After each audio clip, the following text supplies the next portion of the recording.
নমস্কার, কলকাতা টিভি ডিজিটালে আপনাদের সঙ্গে রয়েছে আমি জুহিতা। ভারতে শিশুদের উপরে এই সমাজ মাধ্যম বিধিনিষেধের উপরে একাধিক নির্দেশিকা জারি করা হতে পারে এমনটাই জানা যাচ্ছে। তবে চূড়ান্ত সিদ্ধান্ত এখনো নেওয়া হয়নি কেন্দ্র সরকারের তরফ থেকে। তবে যেমনটা গুঞ্জন সামনে আসছে, যেমনটা অনুমান করা হচ্ছে যে এবার নিষেধাজ্ঞা জারি করা হতে পারে, বিধিনিষেধ জারি করা হতে পারে শিশুদের ক্ষেত্রে, সমাজ মাধ্যমের ক্ষেত্রে। কারণ বেশ কয়েকদিন ধরে আমরা যেমনটা দেখছি যে শিশুদের ক্ষেত্রে যে প্রবণতা সমাজ মাধ্যম ব্যবহার করে বিভিন্ন বেআইনি কার্যকলাপের সঙ্গে জড়িয়ে পড়ছে এবং তাদের স্বাস্থ্য এবং মানসিক বিকাশ সেটাতেও কিন্তু প্রভাব পড়ছে এই সমাজ মাধ্যম ব্যবহারের ক্ষেত্রে। এবং সেই সমস্ত কথা মাথায় রেখে কেন্দ্রীয় সরকারের তরফ থেকে এই সিদ্ধান্ত নেওয়া হতে পারে এমনটাই কিন্তু আলোচনা করা হচ্ছে। তবে এখনো পর্যন্ত চূড়ান্ত সিদ্ধান্ত নেওয়া হয়নি।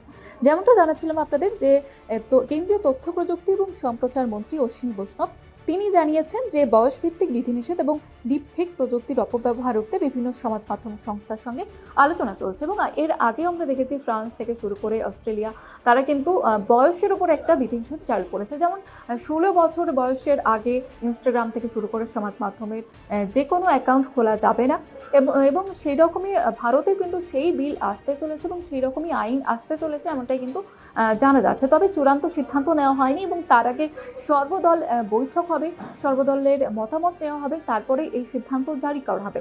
এছাড়া এরপরেও যেমনটা জানা যাচ্ছে যে শিশুদের সুরক্ষা নিশ্চিত করা এবং ডিজিটাল প্ল্যাটফর্মে ব্যবহারকারীদের ক্ষতি কমানোর জন্য এই কার্যকর যে সিদ্ধান্ত সেটা নেওয়া হতে চলেছে।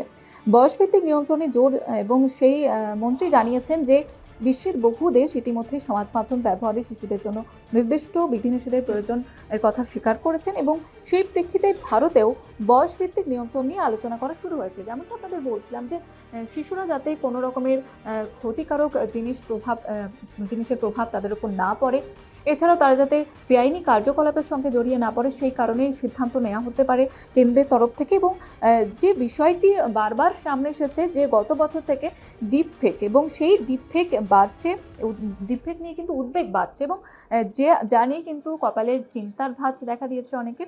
এবং সেই ক্রমবর্ধমান সমস্যা থেকে মুক্তি পেতে এই সিদ্ধান্ত। ভুয়ো ছবি বা ভিডিও তৈরি করে অপপ্রচার, প্রতারণা এবং মানহানির ঘটনাও বাড়ছে এবং এখানে বেশি করে শিশুরা জড়িয়ে যাচ্ছে। কোথাও গিয়ে আমরা দেখেছি যে শিশুদের মানসিক যে বিকাশ সেখানেও প্রভাব পড়ছে। এবং আজকাল আমরা সকলেই জানি যে স্কুলের গণ্ডি পার হতে না হতেই কিন্তু তার আগে থেকেও আমরা দেখেছি যে এই সমাজ মাধ্যমের প্রতি অ্যাডিক্টেড হয়ে যাচ্ছে বাচ্চারা। এবং সেই কারণে আমাদের যে যুব সমাজেও কিন্তু অনেকটা প্রভাব পড়ছে এবং ভবিষ্যতেও এর প্রভাব পড়বে সেই আশঙ্কার কথা মাথায় রেখে এই সিদ্ধান্ত নেওয়া হতে পারে। এবং এ বিষয়ে সর্বদলীয় ঐকমত্যের প্রয়োজন রয়েছে বলে ইতিমধ্যে জানানো হয়েছে। এবং সব প্ল্যাটফর্মে কি মানতে হবে ভারতীয় আইনমন্ত্রী স্পষ্ট করে দিয়েছেন যে নেটফ্লিক্স, ইউটিউব, মেটা এবং এক্স যে কোনো সংস্থা হোক কি না কেন, এই আইন যদি কার্যকর হয় তাহলে সমস্ত সংস্থাকেই এই আইন মানতে হবে। এছাড়াও যেমনটা কিছুক্ষণ আগে আপনাদের জানাচ্ছিলাম যে অস্ট্রেলিয়ার নজির, গত বছরের ডিসেম্বরে অস্ট্রেলিয়ার 16 বছরের কম বয়সীদের জন্য সমাজ মাধ্যম ব্যবহারে পুরোপুরি নিষেধাজ্ঞা জারি করা হয়েছে। সেই রকমই নিয়ম এবার ভারতেও আনা হচ্ছে। তবে সেখানে বয়স ভিত্তিক কিছু বিধিনিষেধ জারি করা হবে এমনটাই জানা যাচ্ছে এখনো পর্যন্ত।